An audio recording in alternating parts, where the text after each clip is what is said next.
difícil muitas vezes saber se você, líder, realmente é um líder ou é um chefe. E por mais básico que pareça diferenciar um de outro, essas características podem se confundir e podem atrapalhar na sua real liderança. Então, nesse vídeo, nós vamos falar exatamente as principais características de um chefe e as de um líder. E então você poderá tirar as suas conclusões ao final desse vídeo. E quando se fala que é básico, é porque algumas pessoas ficam apenas naquela distinção rasa entre chefe e líder, que significa que chefe é aquele que manda, que ordena, e líder é aquele que consegue dividir as ideias com a equipe, consegue ouvir. Sim, isso é uma grande diferença entre chefe e líder, mas não está apenas aí a diferença. Ela é muito mais profunda quando se fala em inteligência emocional e em resultados práticos que um e que outro produzem no dia a dia. Se você já conheceu um chefe, você sabe que uma das características de um chefe é sim um comando firme, um comando forte, porém que é confundido por ele mesmo, muitas vezes, com agressão. São pessoas que elas têm pouca habilidade em liderar no sentido em que nós vamos falar nesse vídeo, e elas têm uma grande capacidade, sim, de enxergar lá na frente o resultado realizado, o resultado que elas esperam que seja realizado. Porém, elas não enxergam apenas lá na frente. Elas estão focadas no microgerenciamento das tarefas de todos os colaboradores durante esse percurso até chegar no resultado final. E esse microgerenciamento, ele é realizado à base de estresse, desgaste pessoal, desgaste nas relações interpessoais com a equipe, perda de colaboradores, pouca identificação de novas oportunidades, também baixo nível de expectativa em relação à capacidade dos colaboradores. É alguém que se comunica normalmente de maneira muito estressada e agressiva, porque às vezes ele mesmo já não tem certeza daquilo que precisa ser feito. Ou, se tem certeza, acredita que liderar é isso mesmo. Alguém manda e outro obedece. Simples assim. E vamos lá às 4 características principais que nesse vídeo eu vou relatar sobre chefe.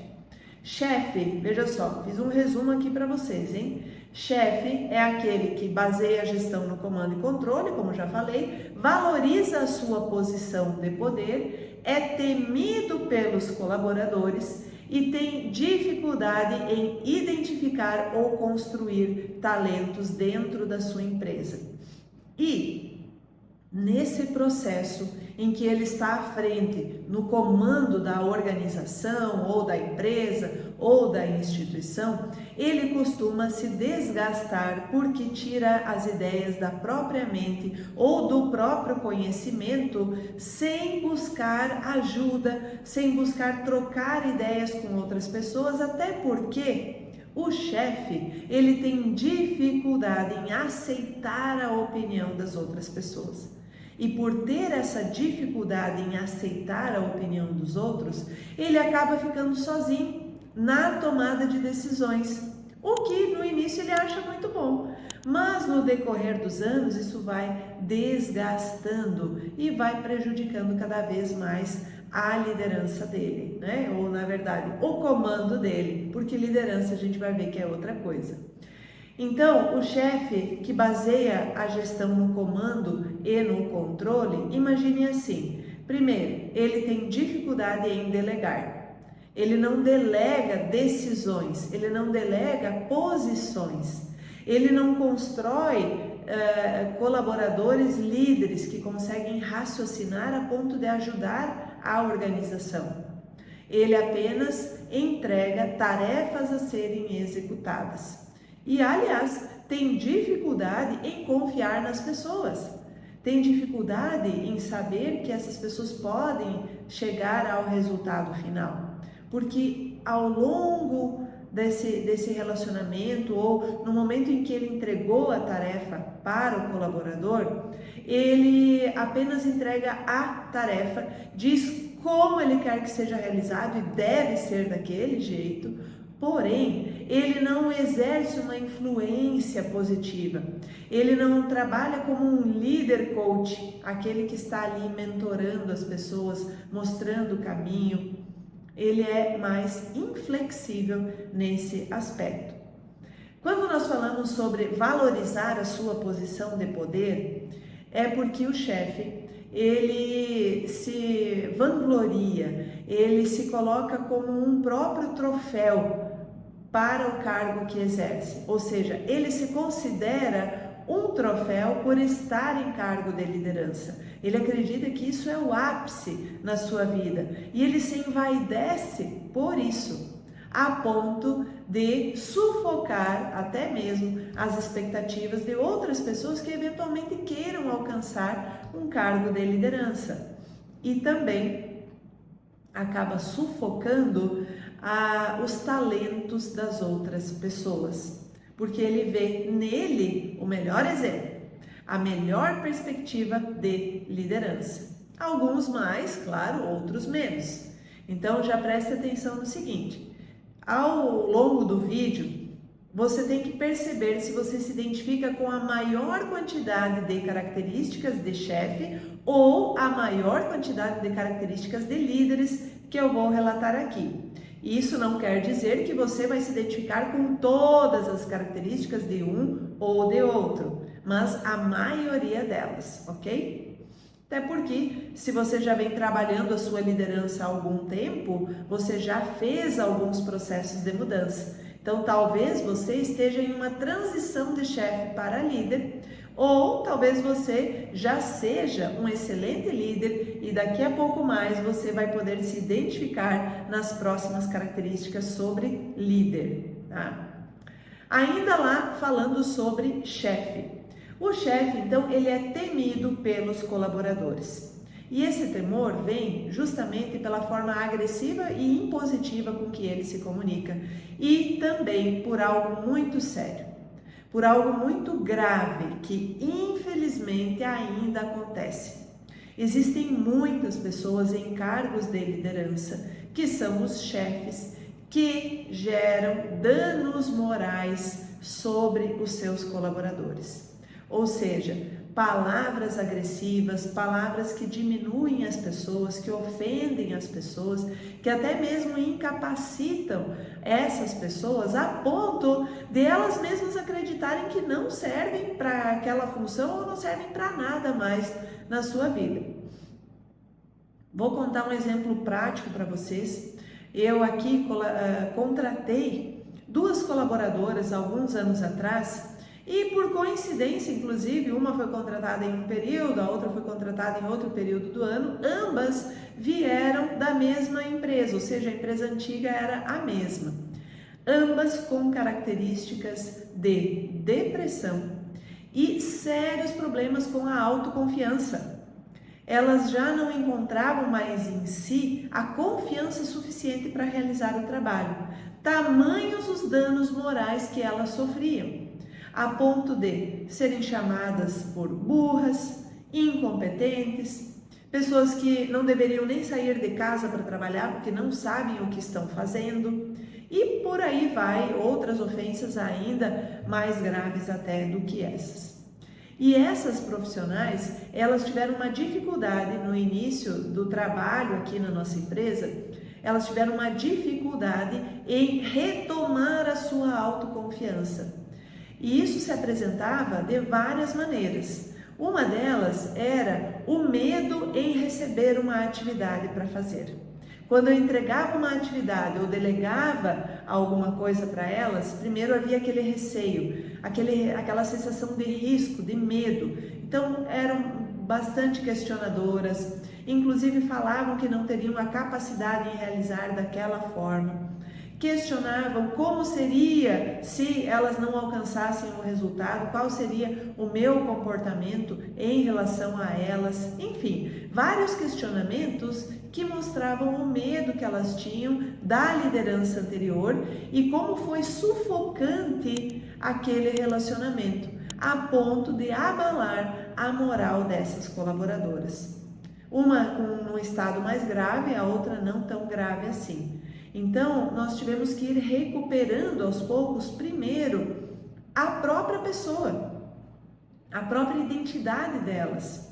Uma dessas colaboradoras está conosco já há mais de 4 anos aqui na empresa e é outra pessoa. Inclusive, ela tem um cargo de liderança já aqui na empresa. A outra, infelizmente, teve que ser desligada da organização porque ela, além de fazer muitas terapias, mesmo assim ela não estava conseguindo retomar quem ela é. E ela precisou até, por atestado médico, atestado psicológico, se afastar do trabalho por muitos meses em função disso. Então é muito triste perceber que um chefe tem a capacidade de levar alguém a uma situação dessas. Claro que quando a gente olha para as empresas de um chefe, você vai ver sim resultado. Você vai ver que as metas são alcançadas, que o resultado final é alcançado conforme o desejado. Mas a questão é, a qual custo? Quanto custa para esse chefe em termos emocionais, em termos financeiros também? Quanto custa para essas pessoas que trabalham nessa empresa sofrer tanta pressão e pouca valorização para alcançar os resultados desejados? Então, hoje não é mais cabível esse tipo de comportamento nas empresas. Até porque nós trabalhamos hoje nas empresas com pessoas de várias gerações. Pessoas lá dos anos 60, 70, 80 aguentam uma pressão maior de alguém com características de chefe, porque afinal de contas são de uma geração que aprendeu assim já na infância. Os seus pais também tinham um comportamento e eram uma figura mais impositiva dentro de casa. Então já vinha de dentro de casa essa cultura e se habituaram, se adaptaram de alguma forma a isso, tá? A grande maioria, pelo menos, dessas gerações. Agora, nós estamos trabalhando com outras gerações que não aceitam mais esse tipo de comportamento, porque perceberam que a geração anterior trabalhou demais, envelheceu mais rápido, adquiriu doenças psicossomáticas, tiveram qualidade de vida apenas após os 60, 70 anos de idade, quase já no final da vida. Ou seja, é algo que as gerações a partir dos anos 90 até agora não querem mais. Elas vêm evoluindo para conciliar trabalho com qualidade de vida. E é aí que entra a figura então do líder.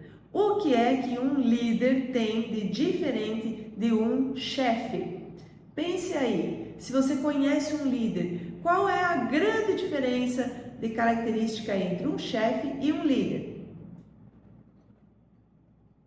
Uma delas é que o líder, ele não está preocupado com a posição que ele ocupa, a posição no topo, a posição de liderança, mas ele está preocupado em produzir o resultado necessário que a empresa espera através das pessoas e não através dele próprio. Ele sabe que sozinho não faz verão, como se diz no ditado popular, mas que ele precisa de um conjunto de pessoas com habilidades distintas para realizarem várias tarefas. Então vejam que a consciência de uma pessoa e a consciência de outra pessoa são totalmente diferentes. A consciência do chefe é limitada a ele mesmo, ele é o centro das atenções, enquanto a consciência do líder é focada nos outros, ele não é o centro das atenções. E aí, diante do resumo que eu fiz aqui para vocês, um líder então, ele sabe que ocupa a posição de um mentor. Então não é comando apenas. Ele sim vai direcionar as pessoas, vai entregar funções, vai delegar cargos também para essas pessoas, vai delegar tarefas, porém ele continua nessa manutenção diária, semanal, mensal, acompanhando esse time e entusiasmando essas pessoas, ensinando essas pessoas, ajudando a solucionar os problemas e não apenas cobrando na hora que os erros aparecem. É alguém que acompanha, que faz uma supervisão e principalmente a melhor característica para você distinguir chefe de líder é perceber que a pessoa no cargo de liderança promove outras pessoas como líderes. Essa é a melhor característica. Por que a melhor? Porque quem consegue promover uma outra pessoa a cargo de liderança já demonstra que percebeu a importância de envolver outras pessoas, sabe que não consegue fazer sozinho, está pensando lá na frente, no futuro, de que maneira? Na continuidade e no crescimento de uma empresa que não vai depender dele mais. Ele não quer que a empresa dependa dele ou que aquele setor dependa dele. Pelo contrário, ele quer enxergar o resultado futuro com outras pessoas exercendo as atividades, fazendo a manutenção daquela empresa, promovendo a melhoria da empresa, a ampliação, enfim, o crescimento dessa empresa sem depender dele. Para que ele apareça cada vez menos, ou seja, para que ele fique cada vez mais nos bastidores e as outras pessoas estejam à frente do trabalho e de decisões importantes também. Então vejam que diferença gritante entre chefe e líder. O chefe se enxerga no cargo até o final da vida.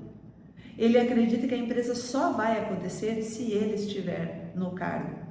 O líder nem quer ficar até o final da vida.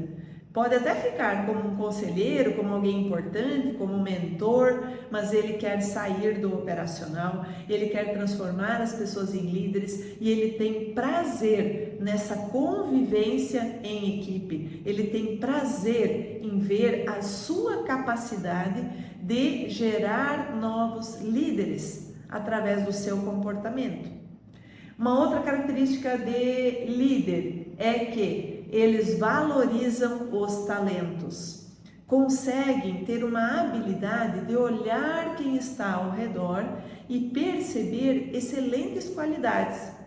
Não quer dizer que as pessoas ao redor estão prontas para ocupar os cargos ou exercer as tarefas que são delegadas. Não quer dizer isso. Mas ele enxerga talento, ele enxerga potencial, ele enxerga que essas pessoas podem alcançar o ideal de excelência que ele espera de cada uma na sua função, desde que ele, como líder, faça o dever de casa da liderança, que é ensinar, delegar, supervisionar, ajudar a corrigir os erros, entusiasmar e ser o guia dessa equipe. Tá? Então, se você se percebeu com várias dessas características que eu acabei de citar da liderança, você é um líder. Você já não tem papel de chefe dentro da sua organização. Agora, como fazer essa transição de chefe para líder? Ao longo de até um vídeo que eu já fiz sobre o que é liderança, eu inclusive cito características de um bom líder, que além dessas que eu falei aqui, você deve investigar sobre o que é liderança em si. Lá eu falo sobre valores nesse vídeo, eu falo sobre perspectiva futura, eu falo sobre a capacidade de assumir riscos. Então você precisa ir conciliando esse conhecimento para fazer a transição de chefe para líder. E em uma outra oportunidade eu vou falar ainda mais em um vídeo sobre esse processo de transição. Agora, para você sair desse vídeo aqui e já dar o primeiro passo, se você se viu como um chefe, uma coisa você tem que ter em mente: mudar a visão que você tem sobre você mesmo. Você precisa logo fazer um processo de autoconhecimento, ou melhor, iniciar um processo de autoconhecimento, seja através de testes psicológicos, seja através de terapia, através de treinamentos de autoconhecimento, mas você precisa se conhecer melhor. Conhecer suas características positivas que te trouxeram até aqui e aqueles pontos de melhoria, onde você está pecando, aqueles pontos que eu falei que o chefe possui e que são negativos, tanto para ele quanto para a empresa. E ao se perceber, a primeira coisa que você deve eliminar da sua visão é o seu ego. O ego que diz que você é a única pessoa capacitada a liderar e a promover resultados dentro da sua empresa. Se você não se libertar desse ego que é mentiroso, você está fadado ao fracasso na sua liderança. E esse fracasso não tem muitas vezes relação apenas com o resultado da empresa, porque como eu falei, muitas vezes o resultado ele é alcançado em termos de números que a empresa espera. Porém, o fracasso significa fracasso em termos de pessoa, em termos de habilidades naturais sendo ali desenvolvidas, fracasso em relação à saúde mental, à saúde física de colaboradores, fracasso em relação a como a comunidade enxerga a sua empresa ou a empresa na qual você exerce um cargo de liderança ou o cargo de chefe, né? Que tinha que ser de líder, mas que você está executando como um cargo de chefe. Então, tenha em mente isso. O primeiro passo é você se conhecer. Depois disso é que você começa a querer consertar aquilo que não é bom ou aquilo que não pode ser consertado precisa ter a página virada. Talvez tenha algo que você precise completamente apagar do seu comportamento, resetar e fazer de outro jeito. Começar de novo, mesmo que seja dentro da mesma empresa, e muitas vezes quando você é o dono dessa empresa. Eu acredito que fazendo esse processo, pela experiência que eu tenho, por aquilo que eu já vivi também de transição entre chefe e líder, você vai alcançar o sucesso sim. Então, continue me seguindo aqui no canal e esteja a par de novos conteúdos sobre liderança e inteligência emocional.